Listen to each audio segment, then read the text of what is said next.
Por otra parte, el presidente Andrés Manuel López Obrador pedirá a su homólogo estadounidense, Joe Biden, revisar con lupa el caso del periodista, activista, hacker Julian Assange, a quien las autoridades de este país, de Estados Unidos, buscan juzgar por revelaciones en su portal Wikileaks de información clasificada de las guerras que ha tenido Estados Unidos en Irak, en Afganistán, en otros lados. Y bueno, pues se reveló estos documentos. Fueron muchos documentos. Se metió a hackear junto con funcionarios de Estados Unidos.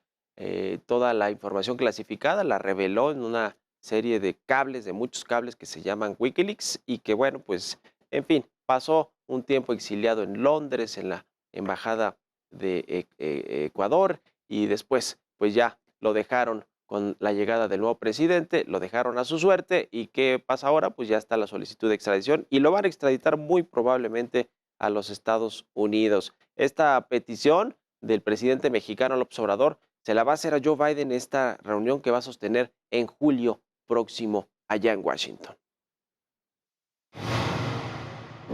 Naciones Unidas debe pronunciarse.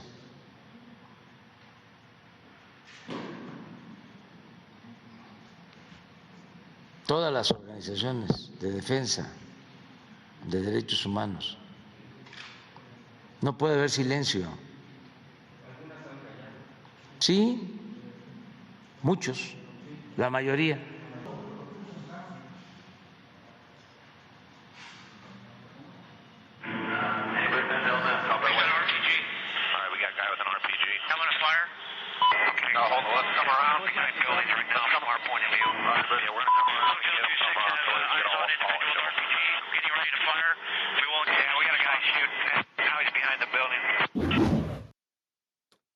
Y precisamente para hablar de este caso polémico, sin duda, de Julian Assange y el asilo que le ha ofrecido el presidente López Obrador y lo que puede significar esto para los Estados Unidos y esta reunión próxima con Joe Biden, vamos a platicar con el analista experto en temas internacionales, Fausto Pretelini. ¿Cómo estás, Fausto? Buenos días.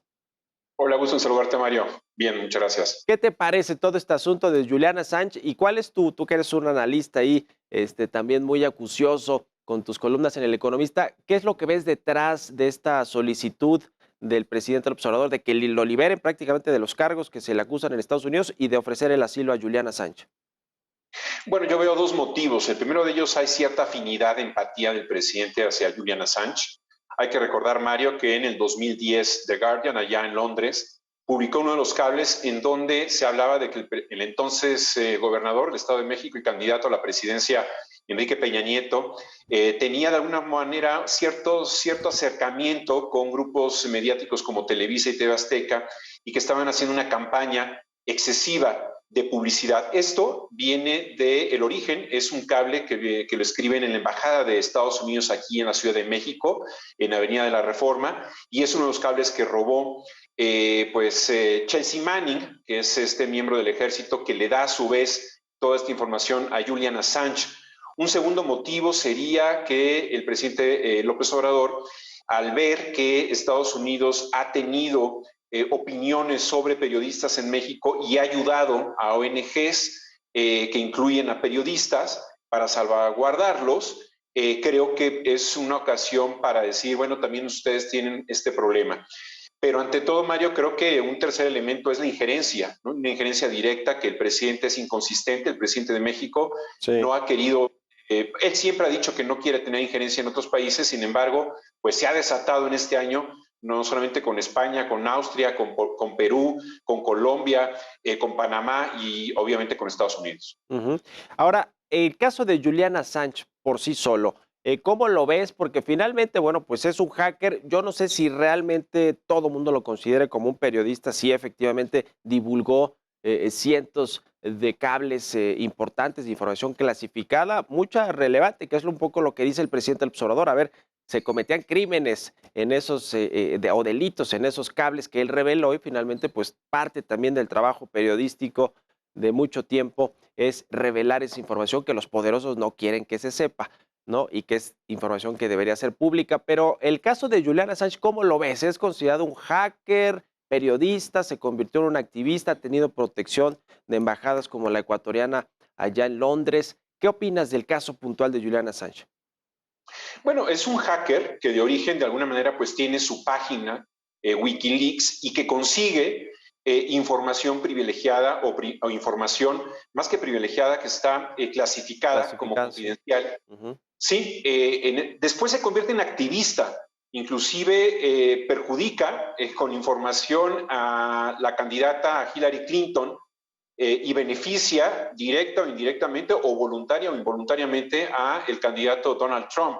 Pero es evidente que se le persigue en Estados Unidos porque dio a conocer información muy delicada, es decir, nombres de informantes, nombres de agentes, no solamente de Estados Unidos, sino de Afganistán, de Irak, de China, que a la hora de publicarlos los puso en riesgo la vida de ellos. Es decir, este es uno de los elementos más delicados en Julian Assange, en donde inclusive gente de pues de su área de Wikileaks le comentó que no era propicio publicar estos nombres. Si hubiera querido publicar información, como lo hizo, finalmente, en términos generales, lo hizo, por ejemplo, el ataque de un helicóptero Apache de Estados Unidos en contra de civiles en Irak, que también eso fue totalmente reprobable. Eso es muy cuestionable desde el punto de vista ético, ¿no? Es decir, qué bueno que se sancione o qué bueno que se dé a conocer ese tipo de información. Sin embargo, el nombre de algunos agentes encubiertos que puso en riesgo su vida, pues Sí. es evidentemente lo que se le quiere castigar en Estados Unidos, ¿no? Entre otras cosas. Ahora, ¿cómo lo va a tomar Joe Biden cuando vaya el presidente al observador? Que ya lo ha dicho públicamente, seguro no lo va a tomar por sorpresa, pero ya que le lleve una solicitud expresa directa al presidente estadounidense para que no lo extraditen a Estados Unidos, que no lo condene, porque seguramente será una condena de cadena perpetua, y que además él ofrece asilo en México. ¿Qué crees que va a suceder con Estados Unidos y con la respuesta de Joe Biden? Bueno, evidentemente, yo creo que no sé si lo voy a tomar a un tono de broma, porque le va a decir que en Estados Unidos hay división de poderes. Si bien es cierto que el Poder Ejecutivo tiene la facultad de excarcelar o perdonar a algunos de las personas que están adentro de las cárceles precisamente, pues si lo quiere Estados Unidos, si la justicia de Estados Unidos lo está solicitando a la británica, es por algo. Entonces, yo te aseguro, Mario, que no va a haber en su gobierno el presidente López Obrador la excarcelación de Julian Assange en Estados Unidos, precisamente porque tiene muchos cargos en contra de él y seguramente pues la división de los poderes, eso le da pues la facultad al presidente de Estados Unidos a decirle, oiga, presidente de México, pues esto no se va a poder, al menos en el corto plazo. Pues interesante, vamos a ver qué sucede con esta visita. Ya después platicaremos más de la visita, ¿no? De qué se habló, qué se puede platicar, conversar allá con Joe Biden, si van los empresarios o no. En fin, te agradezco mucho, Fausto Pretelín, internacionalista, analista de temas extranjeros, internacionales, editor, escribes en El Economista. Gracias por estos minutos y buenos días. Hasta pronto, un gusto saludarte, Mario. Buenos días. Hasta luego. Vámonos.